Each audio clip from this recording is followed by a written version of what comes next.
Let's jump right in. I never thought this would happen to me, but my wife has just admitted to sleeping with another man. She slept with a man who is younger than both of us. He is 21. He's from a very rich family. She wants to be in an open relationship with him, and if I do not let her see him, she says she cannot love me anymore. In fact, after I initially freaked out over the whole thing, she closed down. She said she cannot feel anything but numbness, and that she is meant to be polyamorous. I'm 29 years old. We have 3 children. I am so broken down I do not know what to do, what to say, what my course of action is going forward. I've never been so devastated, and she is crying more about losing her lover than she is about hurting me. He was going to teach her trading Bitcoin and make her rich, and when I confronted the guy and he left, she started blaming me for him leaving. Crap. I don't know what to do. I do not have a great job. My wife is the one with a nice university degree. She is the ambitious one. Me, I am just a dedicated father, husband. Well, I was, I guess. I'm so unmotivated. I kind of want to die. I cannot tell anyone. I feel like they would just judge me, call me weak, useless, whatever. She's been dramatic for years. She has mental health issues for which she refuses medication. None of it's an excuse, but I'm just lost. I don't want to have a divorce right away. My parents have a lot on their plate as it is. My grandparents are so old and frail, and these are uncertain times. But my wife just closed off. She says she does not love me, says she is even afraid of me because I had the audacity to shout and break her clock radio when she admitted to screwing a stranger. And I shouldn't say stranger. They have been talking for months. Crap. What do I do? At this point, what can I do? I want to just feel like a man again. I want to feel in charge of things. I want to feel like I matter at all, even just a tiny bit. Like someone worthy of respect. But years of handling her crap got me nowhere, and it's all gone. Poof. Until she admitted this to me 3 days ago today, I felt like we had something good. In spite of our troubles, our struggles, being young and raising a family, I even thought drama was supposed to be part of things, a natural order of things, this sort of situation.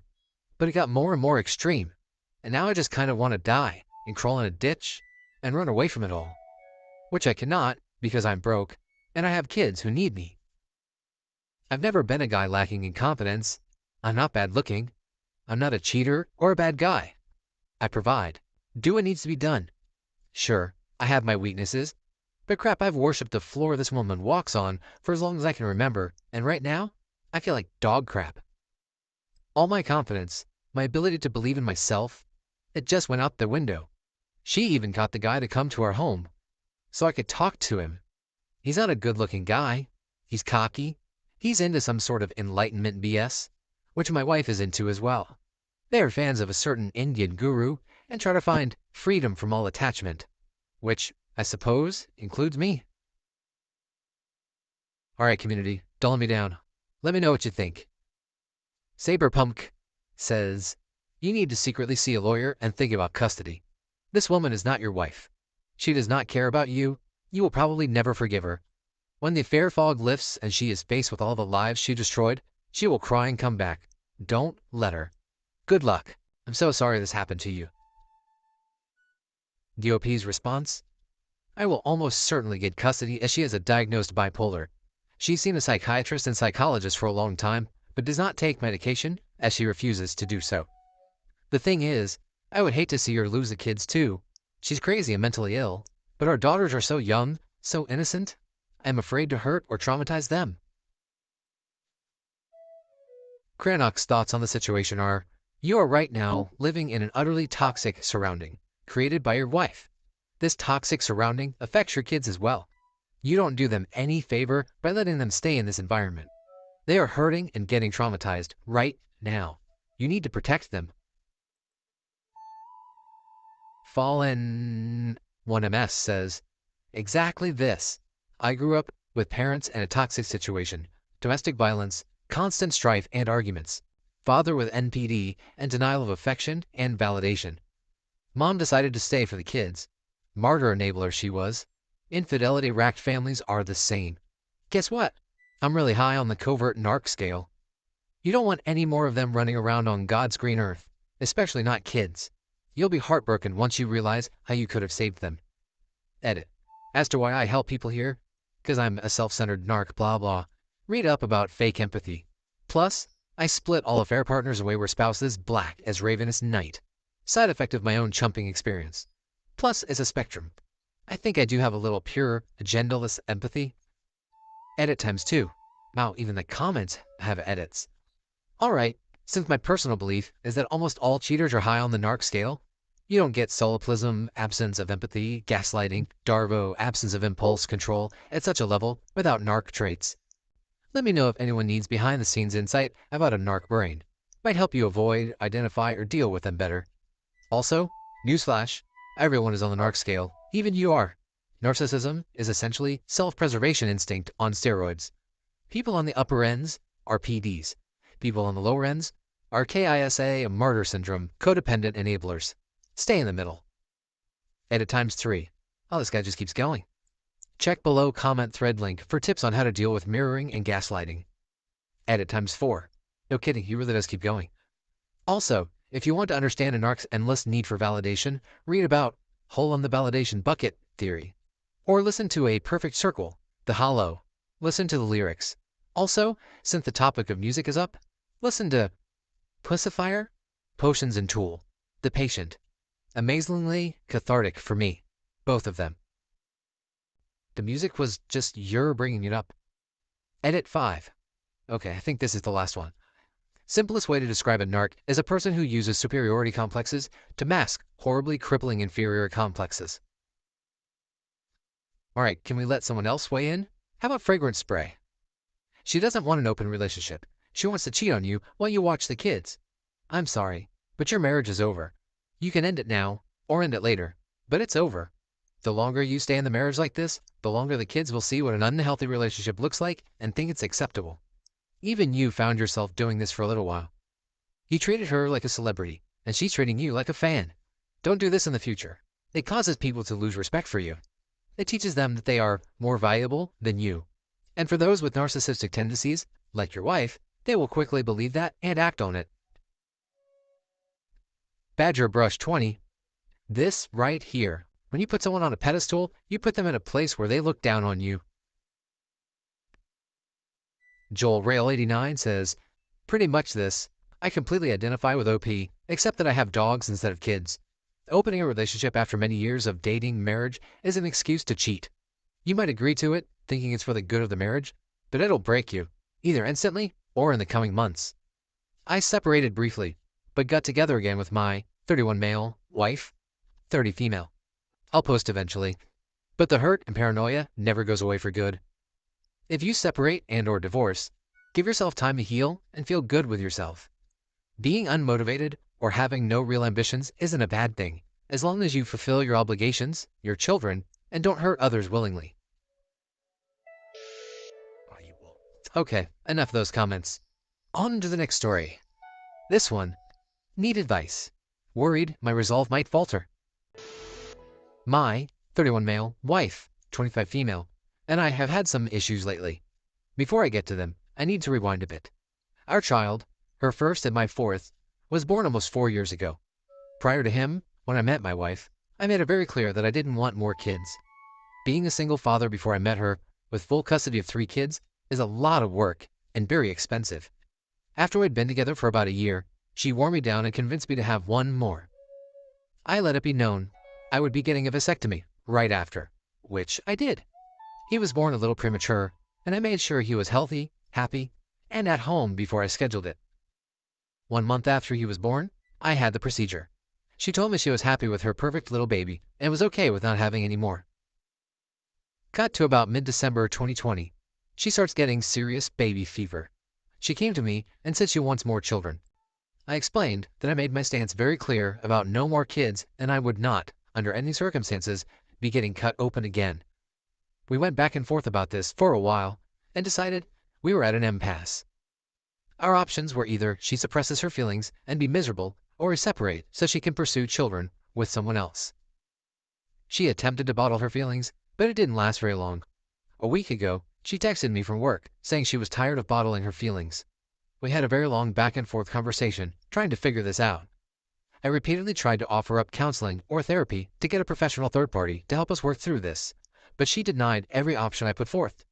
She eventually said we needed to consider the worst case scenario. We continued back and forth through the rest of the day into the next. We agreed on a separation while we try to work on things between us, but divorce was not fully on the table yet. She would still like me to believe this is the case. This past weekend, I noticed some things that seemed odd to me. Spending a lot of time out late after work, getting more dolled up than she has been lately, etc. So on Sunday night after we get off work, I went home, and she went to have dinner with friends. Nothing out of the ordinary. She's a social person, and I'm not. She gets home around 1 a.m., and her phone is going crazy with texts. She had it on silent, which is also not normal. She continued texting for quite a while before going to sleep. My curiosity got the better of me, and I did something I had never done before in any relationship. I snooped. And what I found turned my depression over failing marriage to seething rage in an instant. She had text messages from a coworker of hers that she's worked with for over a year. Everything seemed above reproach until that Saturday prior to us discussing separation. She had gotten off work Saturday night and went to get dinner. I got off work and went home to take a shower and go to bed. She was at dinner with this coworker, and some intimate things were said. The next day, Sunday, while we were at work, she confesses to him over text that she's liked him for a while, and that the night before, she was thinking about what it would be like to kiss him. He was surprised, but didn't resist what she said. He knows who I am and knows we're married. The texts got flirtier, and over the course of the next couple of days, went to sexting. They exchanged very intimate words and pictures. She said she saw him taking a break at work, and it looked like he was waiting to get himself sucked. Then, she said if they weren't at work, she'd make that happen. To my knowledge and reading everything that was in the messages, they have not yet been physical. But to me, an emotional affair is still an affair, and I will not tolerate that. I took screenshots of all these messages and saved them to multiple places, just in case.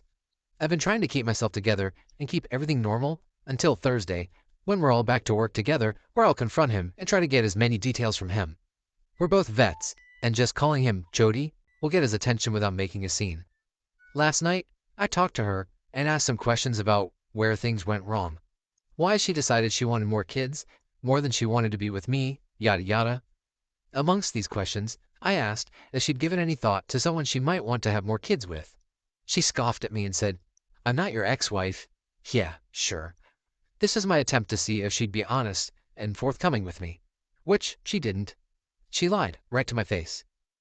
My plan is this. With the pictures I have and the info that I hope to glean from Jody, I'll confront my wife on Thursday when I leave to pick up our child from daycare. I'll present the information that I have, that there will be no chance of reconciliation, and that she'll need to find another place to sleep since she's no longer welcome in my house. I'll leave to pick up our child and call her mother and fill her in. Her mother still believes the failing marriage is all my fault, and I'm going to burst that bubble. My issue now is that I really don't like change, and I'm worried my resolve might waver when the time comes. I'm caught between my anger over this affair and my fear of change. Any advice or tips on this is appreciated. Thanks for taking the time to read about my problems. I don't have anyone in my personal life that I can bring this to for advice. I know it's not as scandalous or exciting to read as many other stories you might have come across, but it's where I'm at.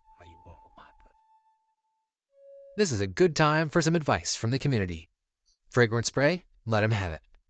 I'm curious if she only got baby fever because she knows that would be a deal breaker for you and a way to engineer a split without having to be the bad guy. That's why she shot down all the other options. It sounds like she had this guy scoped out for a while. Change is coming one way or another, but if you take control, it can work out to be a change that you like. If you are passive on this, it will probably be something you get stuck with. The OP responds, I had the same line of thought. The events line up pretty well. Either way, this will all be brought to light, and we'll see how the chips fall. Fragrance Spray is offering some words of encouragement.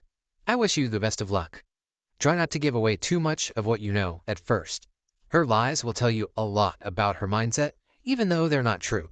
Before you confront, make sure you've made peace with the idea that this could be the end of your relationship. If you can't accept that possibility, she'll push you into a corner and you'll back down. Perhaps talk to a lawyer first and find out what a divorce might look like and what your options are. Technical Salt 9126 thinks, make sure you have your finances separated today or tomorrow latest. Get your name of any shared accounts and get half the money into your new account and have a receipt for record of all of it. Use a different bank too, please. Cancel any credit cards you share or she can use and make you pay for. Present your evidence to all family on both sides ASAP after the confront too. Do not let her control the narrative of what she planned or has done. Make her move out of the home. Make sure you are a primary homemaker and parent. And inform your employer of the affair partner and her activities. If they used company time or resources for communication, she will have some new drama to live with, as well as the affair partner. If the cars are in your name, insurance, phones, etc., keep them. She wants to wander, let her wander without your support or safety net. Many a wayward spouse fancy of freedom of being tied down is shattered the minute all the safety and support of the betrayed spouse is missing. Enjoy the show. You're paying for it, sadly. The OP's response: the only thing I need to take care of is getting her phone off of my plan and take her off the car insurance. All bank accounts, credit cards are split. The car's in my name only, and the house was mine several years before I met her. My parents are already aware of everything. I will need to tell her mom, but I'm not going to do that until right after the confrontation. Since we all work together, our employer will be notified at the same time. I'm hoping to leverage the pictures of the texts that I have against her from fighting me on anything. Thanks. Thank you for watching the Red World. If you enjoyed this video, please give a like, subscribe, and see you in the next one.